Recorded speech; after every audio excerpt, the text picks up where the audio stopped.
Thank you very much. This is one of the this is one of the hardest things I have to do. I have two of my bosses on stage with me, and one of my board members. So I'm going to have a hard time trying to manage this right now.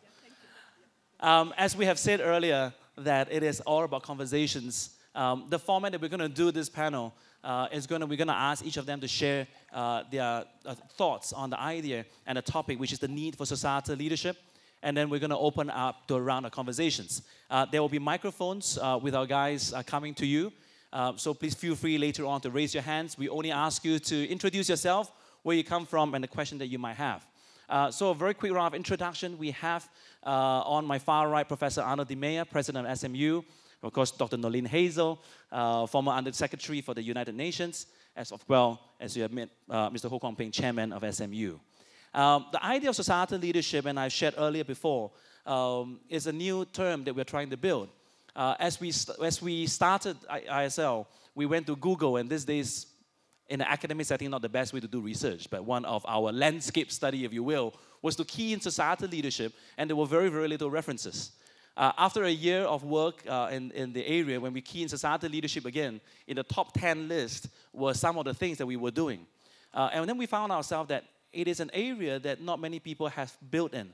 We understand the term corporate social responsibility. We understand the term being sustainable. We understand the term being socially responsible.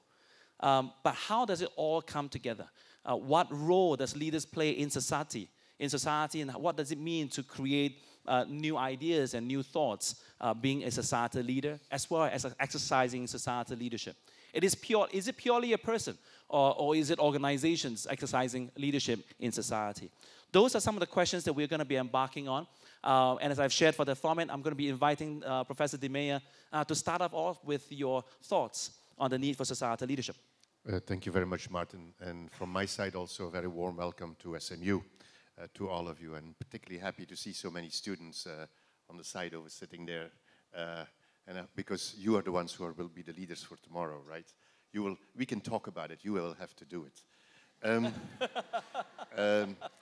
In my introductions, I want to sort of focus on three ideas. That is, first of all, the idea of collective responsibility for society.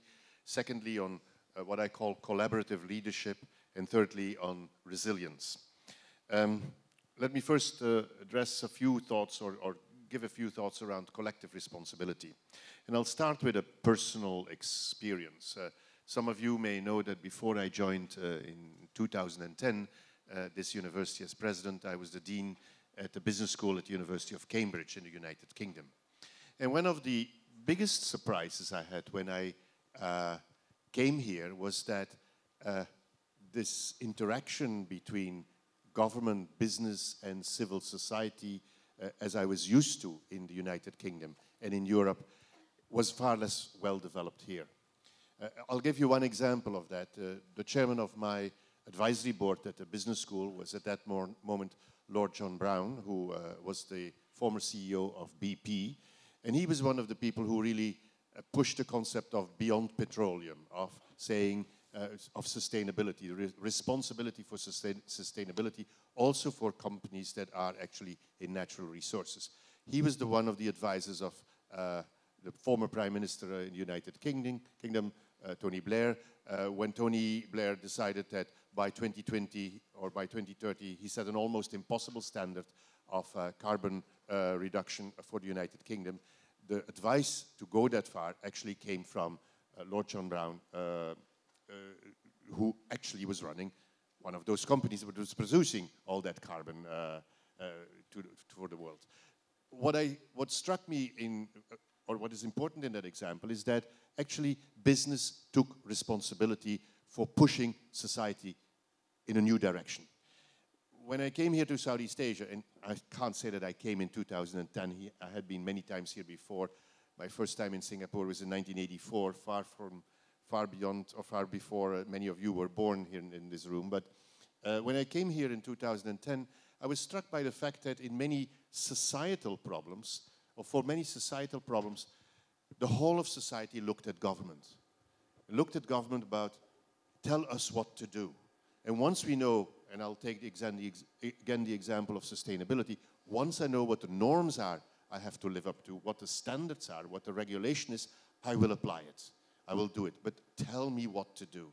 As opposed to, I'll take the initiative to push the government, push civil society to go in a particular direction, to work together, to take that collective responsibility.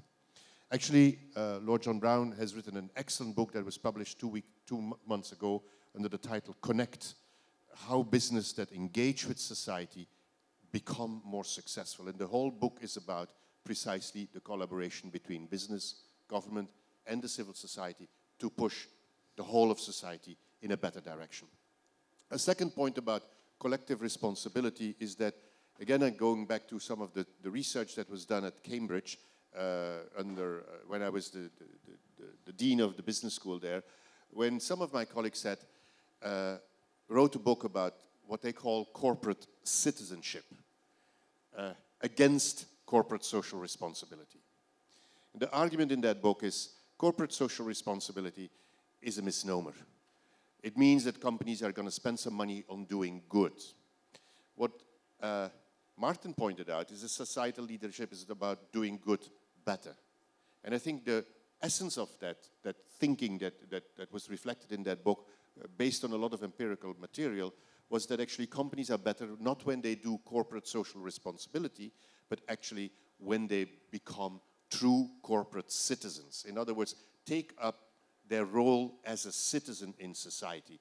And they illustrated it by the fact that they looked at success of corporate social responsibility activities, and they came to the conclusion that the companies that were most successful were actually doing things with society that were very close to the core activity of what they were all about.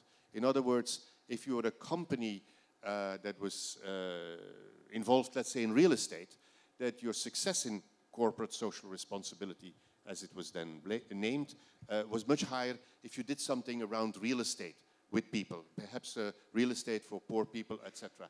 Not when we just engage in corporate social responsibility as such. I don't want to go into the details of, I can come back to it, but the point I really want to make is that corporations, according to this, the hypothesis and this, I should say the assertion of these researchers, was all about the corporation should take citizenship role. They are citizens. There are different types of citizens, but they are citizens. Again, next to individual citizens, civil society, and of course, together working with the government. That means that I strongly believe in the fact that we need to create an environment in which we learn, we study, we research how these three groups in society work together to push society in a different direction, to work, to help the society move in a different direction. And when I came here after a few months and years, you start thinking about what can you do as a president. And I must say that very quietly, without making this a big announcement, I have said that at least in this area, we as SMU want to be, as our chairman already said, a different U, but also a university with big impact. As a consequence, we have this Institute for Societal Leadership, but we also have our Masters in Tri-Sector Collaboration, and we have quite a lot of work that is happening in the Lean Center of this university that is complementary to what the Institute for Societal Leadership is doing.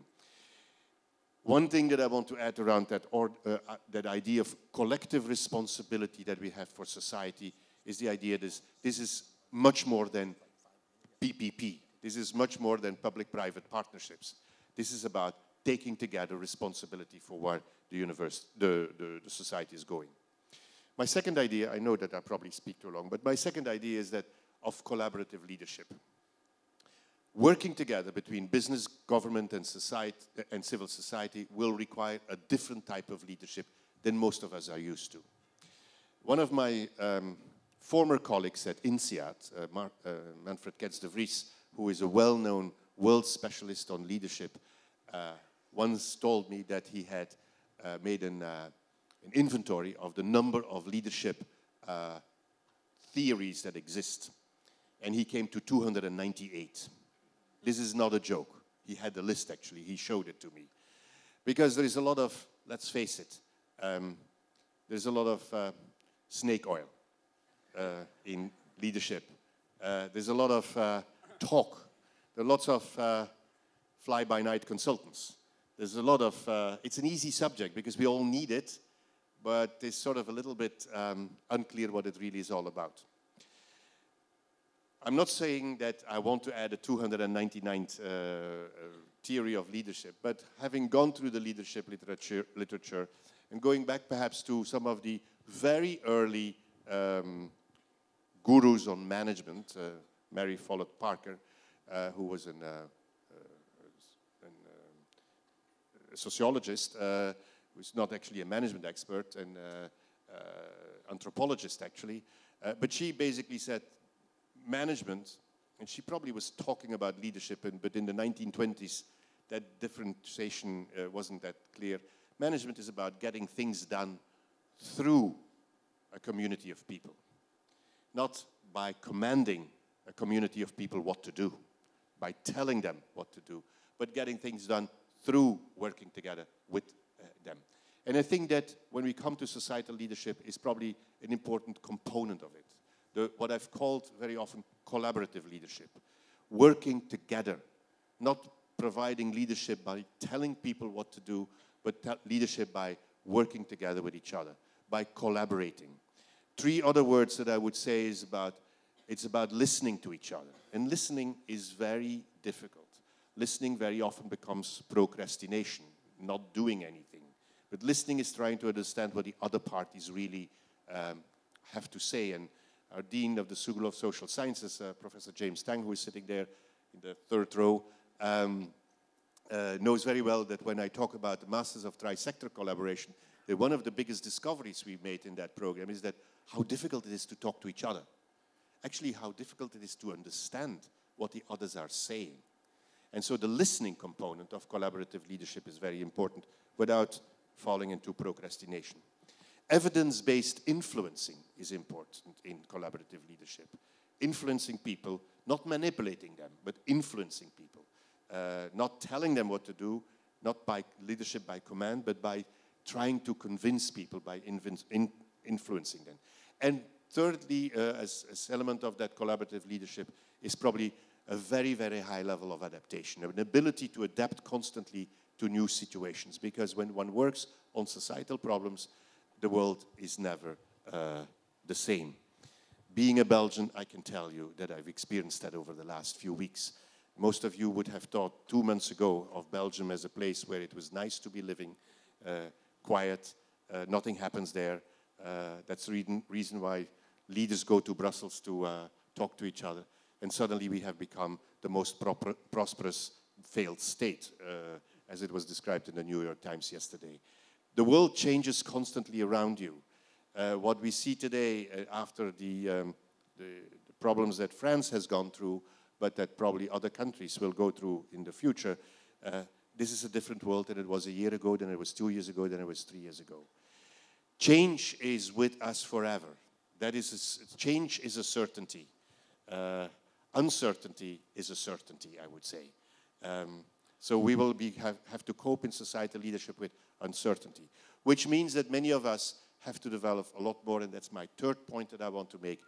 Societal leadership requires a lot more resilience, ability to survive difficult circumstances. And that is something that can be taught. And that's my last thought that I want to, the last comment that I want to make here before I hand it over back to Martin, is that we as universities probably have a responsibility in teaching people how to become more resilient in an uncertain world, in a world where of what is now called by consultants a VUCA world, right? Volatility, uncertainty, complexity, and ambiguity. In that VUCA world, we will need a lot more resilience, and that resilience will be even more required for people who actually exert societal leadership. With these three thoughts, collective responsibility, collaborative leadership, and resilience, I leave it to Martin. Thank you very much, Arnoud. So on collaborative leadership, just know that Snake Oil 299 is available after this break, okay? So I'm going to pass the time now to Dr. Noeleen Heyzer. Yeah, thank you, Martin, and a very good morning, everyone. Well, the title of this panel is The Need for Societal Leadership. So let me look at the need first. why do we need societal leadership? Very simple. What is the world that is not what it should be. Had we listened to Arnold talking about volatility and uncertainty, and I would add that not only do we live in an uncertain world, but we also live in a divided world. And what is absolutely critical is to be able to understand that in our world today, there are still many persistent problems that have not been addressed. Problems of poverty, problems of growing inequality together with the generation of wealth. But at the same time, there are new challenges. Challenges of sustainability, of climate change, of weather patterns. And I don't have to talk about it here. You just experienced the haze, and it's got terrible because of the changing weather patterns and the dry seasons. But at the same time, there are also growing threats. Growing threats, we've seen people on the move. We've seen displacement at its worst. We've seen trafficking. We've seen the rise of extremisms that we don't quite understand. So there are many things that have challenged us and that force us to think out of the box. And in a sense, we cannot behave and make decisions, and this is why the societal part is critical. We need to understand society in new ways. We have been so well trained in our educational system to think in terms of sectors. We are an economist. I'm a sociologist. We are a doctor or whatever. And we function in our sectors as though they are not related. And yet, in order to solve some of these extremely complex problems, we have to have an integrated approach and an integrated thinking. Kwon talks about the whole of society approach. But at the same time, I think what we actually need is to be able to think in a more holistic way, in a more integrated way. But we also need to bring different players together. We cannot just rely on government, no matter how accountable some of our governments are. Most are not. That's why we have failed states. Unfortunately. No, I'm not referring to Belgium.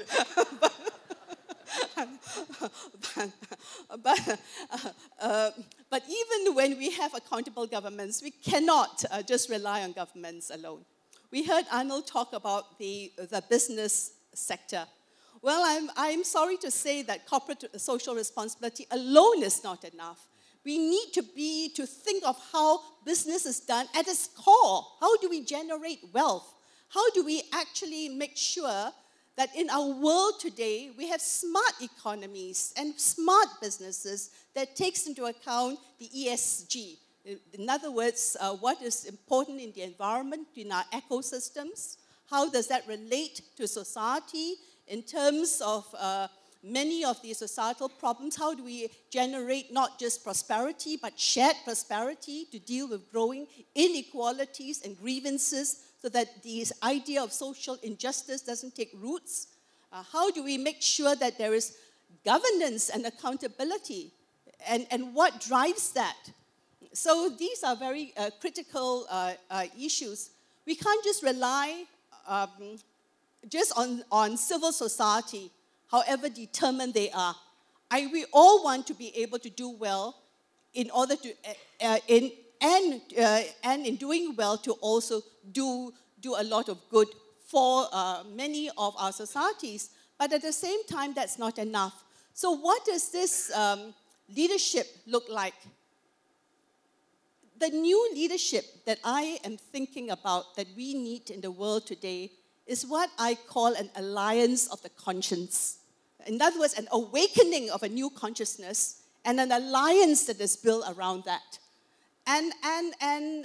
So Arnold talks about the PPP. It's not just enough. It's not just public-private partnership. It has to be public-private people's partnership. You have to be able to generate and to connect with the ground. Many of us, we come from a place where we make policies, but sometimes it's actually disengaged from what is actually happening on the grounds. And solutions and, that are on the ground are not actually taken advantage of. So how do you make sure that you're linked to the grounded reality of people's lives? And how do you make sure that people are empowered to be part of the solution? So the new alliance, I would talk about a new alliance, but an alliance that is actually built on 4 Ps. And it's not public-private people's partnership. It's about principles. Where are the ethics and the values that align us together? And this is important because it is important to bring the governments, the people, the private sector along a core set of values and along accountable or mutual accountability. And this is what governance or the new types of governance is actually about. The new leadership that I think about is somebody who can mobilize, is actually groups of people who can mobilize that.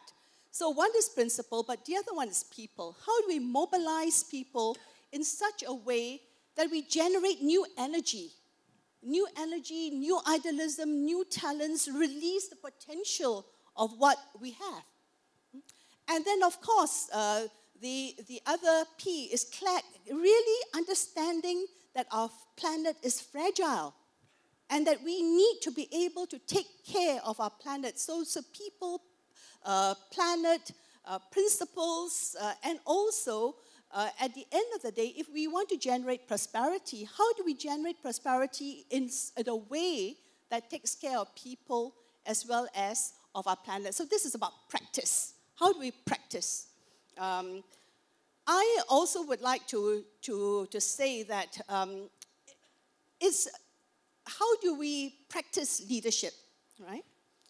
There are problems, and problems in the world, in our societies. So it's not just leadership that is out there, it's actually generating and mobilizing leadership around a particular problem. How do we unite over a particular problem in order to generate solutions? And I can give examples. So if, say, for example, we're talking about the haze, that is a problem. Who needs to come to the table? So many different players to come with a different, to find the right solution. You need the governments. You're not just at the national level. You need the governments at the local level.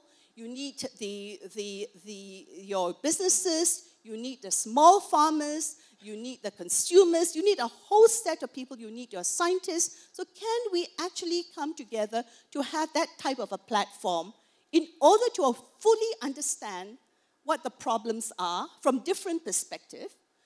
And this is where research would be important. But at the same time, the idea of listening to each other in order to have a much deeper insight of where different people face different problems or different stakeholders see a problem differently in order to generate a solution that we are all committed to. And this is what I call mutual accountability. Well, yesterday, I give you another example, and of course you will not be surprised because I was also the executive director of the United Nations Development Fund for Women. Yesterday was the International Day to End Violence Against Women. That was formed at the General Assembly in the 17th of December 1999, after I actually was asked by Bella Abzug, some of you may know her, she dared me whether would you dare to break into the General Assembly, and of course I did, on International Women's Day, with a group of people from the ground, and with fantastic players like Nelson Mandela, like at that time the head of the World Bank with Kofi Annan and so on, and with tremendously glamorous people like Glenn Close, Julie Andrews, and the whole lot. And the whole thing was actually to end violence in women's lives. And yesterday was the International Day to End Violence in Women's Lives. It was an international day. But at the same time, it is 16 days of activism on the 25th of November till the 10th of December, which is Human Rights Day. And this is absolutely critical because as we are talking, violence against women and the closing of spaces in women's lives have actually increased because of the rise of extremisms. And you just have to think of what has happened with the closing down of spaces for women to just get an education. Right? Malala is a very good example, but so are the kidnapping of the girls by Boko Haram and so on. So in other words, there are threats. When we actually make gains, it's not once and for all. It's not a linear kind of direction. Gains made can be lost. And unless we are watchful, and unless we maintain these spaces, these gains can be captured by other players, right? And I think we need to be very aware of that because, as I said, we live in a divided world. But at the same time, there are also shocks, be it the financial shocks, the man-made shocks of the haze, or the climate change shocks of natural disasters. So how do we actually build resilience to manage some of this? So when I think of what is first of all, I'm very sure by now you know that we have a need for societal leadership, but where do we want to go? So if the world is not if the world that is not what it should be, where is it we want to go? And in the United Nations, we have just come up with the Sustainable Development Goals, right? And what we have been asking for a very long time is our future, the type of future that we want. One that is more inclusive, one that is, how do we build more a society that is more inclusive of the type of diversity, one that is more sustainable, one that is more resilient, one that is more vibrant, that takes into account the creativity of the human soul and the human spirit, and one that we will be very proud to give to our children and to our grandchildren. So that, in fact, is what societal leadership is all about. That's great, Noeleen. Thank you very much. A round of applause for Noeleen. I love the idea about being empowered to participate so that everybody can be involved. We're going to pass the time to KP. Yeah, I think because we don't have much time left and we really want to get involvement from everyone else. And I think both Noeleen and Arnoud have said most things already. I think the only point I would like to focus on is actually something that you had said earlier, Martin, and that's, in a way, what's in a name? I think everything is in a name. Yeah. And I'd like to go back to the origins of us founding ISL. We don't want to start another institute for its own sake. There are already 298 definitions of leadership. There are already 300 over institutes probably in Asia devoted to this type of topic. And I think for many of the young people here, it's important for you to know the difference. When we chose the name societal leadership, it's actually very different than social leadership. As others have spoken about already, there are lots of institutes and research centers and leadership institutes devoted to political leadership. There are studies on economic issues. There are particularly also studies on social issues. But that word, as you said, as you Googled earlier on, was a few years ago hardly ever used and now is really quite prevalent. And what is a societal issue? It's truly a whole of society issue. It's an issue or problem which cannot be resolved purely by economics or by social welfare, social work, or by political leadership. And we felt that there was a crying need for such an institute, not only in Singapore, but in all of Asia, for us to focus on a number of the issues that have been touched upon. And I'd just like to highlight a few of them and for us to all recognize how these are burning issues which neither political nor social nor economic insights alone by professionals in their respective silos can ever resolve. We've already talked about the haze. The haze is an issue which requires political leadership. It involves companies. It involves changing the behavior patterns of people on the ground, the farmers themselves, whose livelihoods are at stake. It is totally a societal issue. Human migration, not just in terms of refugees or the Rohingyas from Burma or what's happening in Europe, not just refugees, but migration issues of illegal immigrants and so on.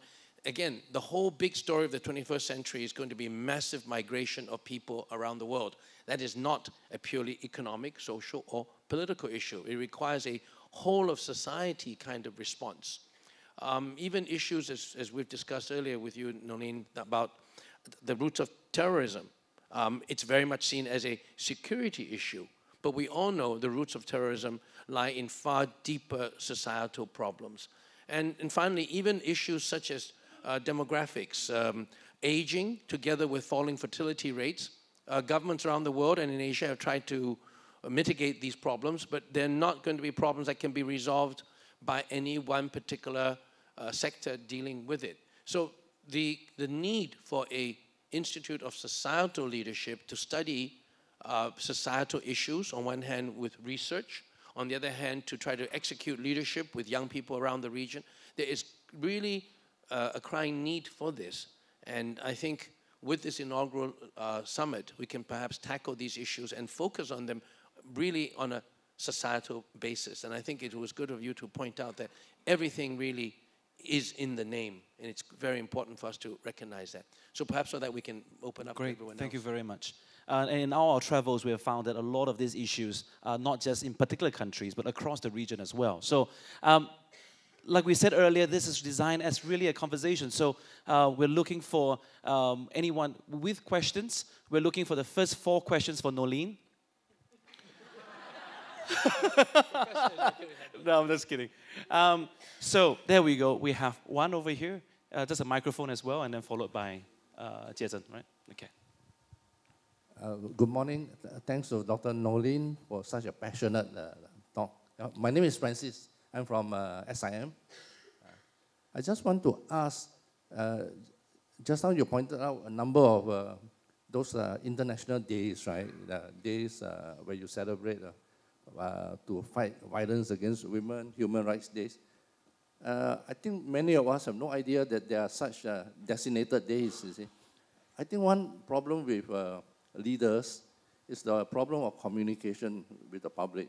So I believe that, I mean, as a former journalist myself, I believe that many of us are either misinformed or uninformed about all these societal issues. So if leaders cannot tell us what's going on, how are we going to continue to respond in a responsible way to such challenges? So what are your takes about communication? Because I haven't heard anybody talking about how we communicate. Because in this world right now, there's a fight for ideological space, right? Basically, it's because of ideology that refugees, people had to run away from their homes because of some strong ideological conflicts in homelands. So I just want to ask about communication problems for leaders. Communication by leaders. I think communication is absolutely key, because how you communicate will also generate your narrative, how you understand society and so on. But I would not just say that it should just come from the leaders. It cannot just be top-down. I think, especially now, we have the social media, we have the ability to connect, and there are so many ways of actually finding out what is actually happening. And I think this is an age whereby we are communicating, but sometimes I feel we're not deep enough, because we are so used to Facebook and Twitter and so on, so that we send single sentences rather than a much deeper understanding of what is actually happening. Because at the end of the day, what we need to do is communication that can bridge divides, right? And communication that actually can bring people together, and we mobilize through communication. And advocacy is actually, at the end of the day, good communication. And if we are going to have the type of leadership that I spoke about, there's the building of the alliance, of the conscience, of a new awakening, that can only come through very good communication. And really also what Arnoud was talking about in terms of collaborative leadership. And communication is a very big part of it. Yeah. I just want to repeat maybe something that I said before, but communication is not only about talking, but it's about listening. Listening so that you know what people are interested in and how you can react to it. I happen to know, because I watched TV yesterday evening, that there was this day for, or against violence Against women, committed to women. And it sort of passed me. I looked at it, I noticed it, I registered it. That's probably the word. I didn't feel any passion about it. Perhaps because it was not communicated in the way that I feel immediately involved with. And that searching for that involvement, understanding how we can create that involvement, requires a lot of listening. And I do think that political leaders need both to communicate very clearly, I have no problems with that, but also need to listen very carefully and listen to the unspoken messages. Storytelling is going to be more and more a key part of what leaders have to do very soon. Jiechen, you had a question, right? Yeah. And then we'll come this side very quickly. Hi, I'm Jiechen, and I work pretty closely with youth in getting them to work from a place of possibility and creating the world that they want to live in and the world that they are proud, that they would be proud to leave for their children and grandchildren. And so my question is, what is the role of youth in societal leadership, and not just at SMU? Because, not everyone gets the chance to attend SMU. So, whether it's out of SMU in Singapore or in the region, how do we get more youth involved in societal leadership and not letting it just be a conversation of privilege and only those who have access to it can actually participate in it? Cool. Arnoud, you want to? I basically should leave that answer to Martin and let him tell what the experiences were. No, I'm serious. It's not trying to get rid of it, but in the spirit of what our chairman and myself and others in the board want to do with the Institute of Societal Leadership, it is really reaching out to the region and to the young people in the region and ensure that they have the opportunities to work together with each other, to learn from each other, and build actually the future cadre of leaders for this region. Future cadre of leaders that actually will take societal responsibility. We translate at different levels, and I'm now going to repeat something that Martin said in the introduction, but we look at pre-university youth and see how we can bring them together and let them work together on societal problems. We look at sort of what the core business of SMU is all about, the undergraduate students, and I look at that level and work with quite a few universities in the region, in Ateneo in the Philippines, in Manila, UPM, other universities. We try to work with them and to create a network so that we actually can work together, and hopefully that then some of that work will trickle down in these different universities. Again, it's a very hands-on, working, some education, working together on an internet platform over the year, coming back together to work together and come up with solutions. But the whole point is really about giving them the opportunity to get to know each other. I come back to the same word, listen to each other, learn from each other, and actually create that cadre of leaders for Southeast Asia of tomorrow. And the third leg of that is, of course, what Martin called the Service for Asia scholarships, which is really about post-university, I would say, young and high potentials, I guess, but who actually can make a difference, and where we say, we take you out of your company, out of your NGO, out of your government function. We give them, through the Masters of Tri-Sector Collaboration, the grounding in what it is to work together. And we actually say, and go and work in another country, in another type of industry or sector than you're used to, and get that experience. That's what we try to do beyond what's happening in this room and on this campus, where we actually do invest a lot in trying to groom future leaders and change makers. Yeah, but I think we have to have a caveat here, and that is that we should be humble about the role of universities, the role of elites, and we are not here to create leaders. If you really look around at Southeast Asia and you look at civil society groups, the leadership is already rising out of civil society within Indonesia, the Philippines, Burma, and so on. It's not going to be SMU anointing future young leaders of Asia. No way. The only thing we can do is to help be a player in the development of young leadership in Asia. And even then, we have to have a humble view of our role.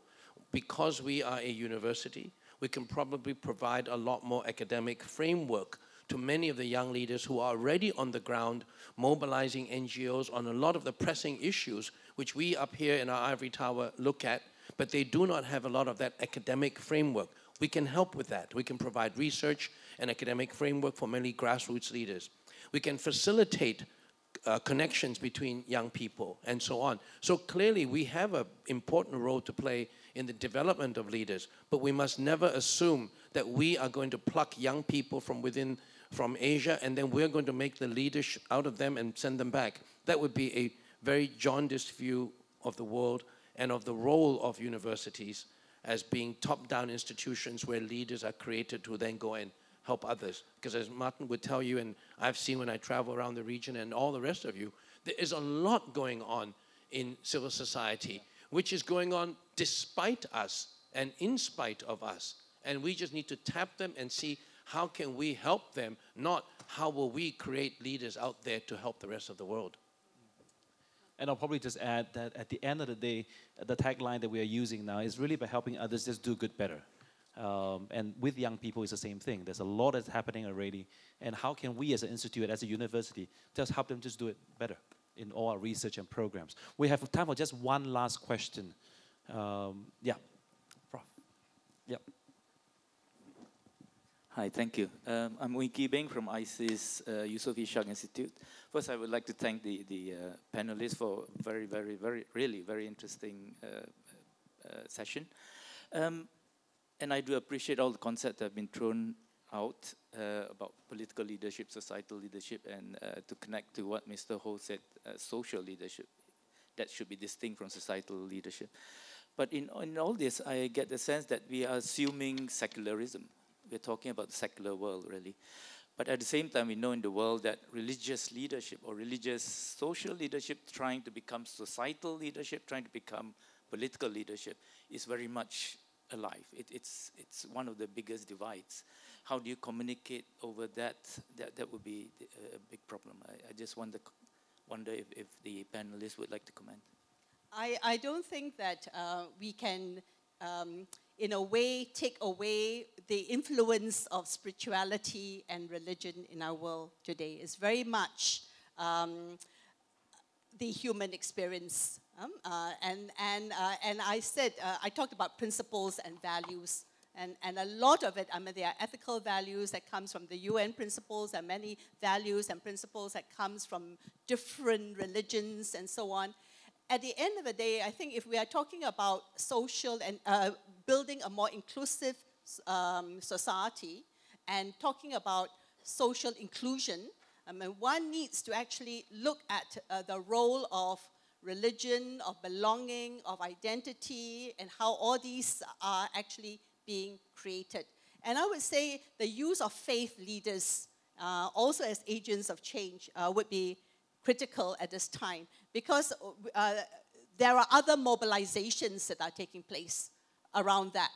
And in a world where many people are losing their dignity or losing rights, and a world where discrimination is still absolutely real, many people actually turn to other ways of resolving their situation in life and finding solutions. And we have seen, I don't have to look at the type of violence which we see in our world today. And of course, they use religion as the legitimizing force and the use of religion as an authority to mobilize. And I think that we have to find the common ground and the good that many of our faiths have actually been able to kind of inspire. I just want to talk about the youth very, very quickly, Martin. And I just feel that we talk about governments, we talk about business, we talk about civil society, but we need to talk about communities, because in many cases, and many of the leadership actually comes in spontaneously to solutions, looking for solutions in everyday life, and also new problems that have emerged. I mean, a very good example recently was what happened with the crisis at sea. Governments couldn't respond, and we're talking about the Andaman crisis. Governments refused to respond.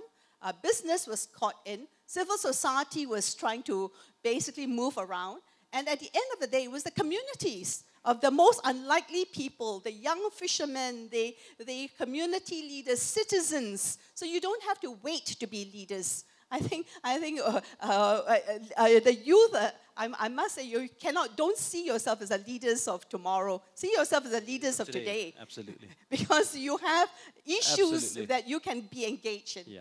Arnoud? I want to have a quick comment on what you say. And you mentioned that we start from a secular perspective. I actually don't agree with that. I think that religion, spirituality, as you call it, ideology in some other cases they're human. They're so characteristic to human beings. That's what we are all about. Our beliefs, the visions that we have, at whatever. Coming from Europe, which, notwithstanding all the conflicts that we see today and all the difficulties around migrants and whatever, is still a fairly homogeneous society, frankly speaking. The whole of Europe, Western and Central Europe.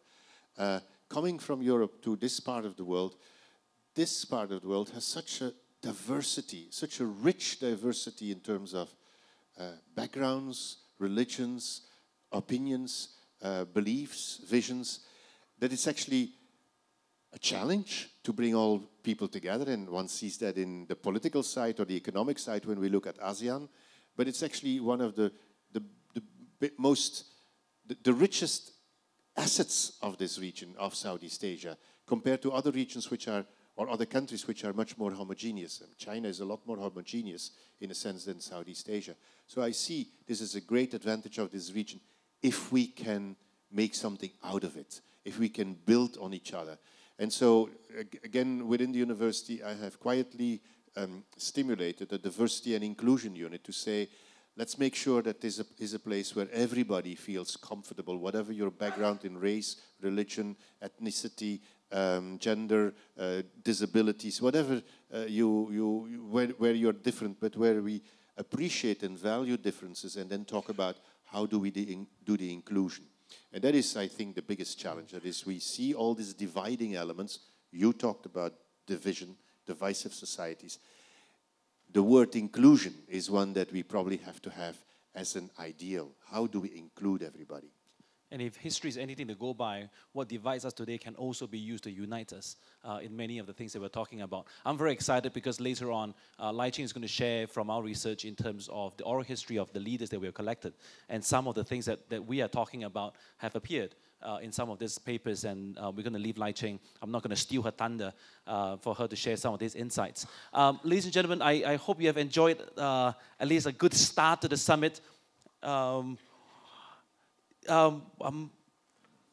Okay, very quickly for Mr. Umang Sotin, yes.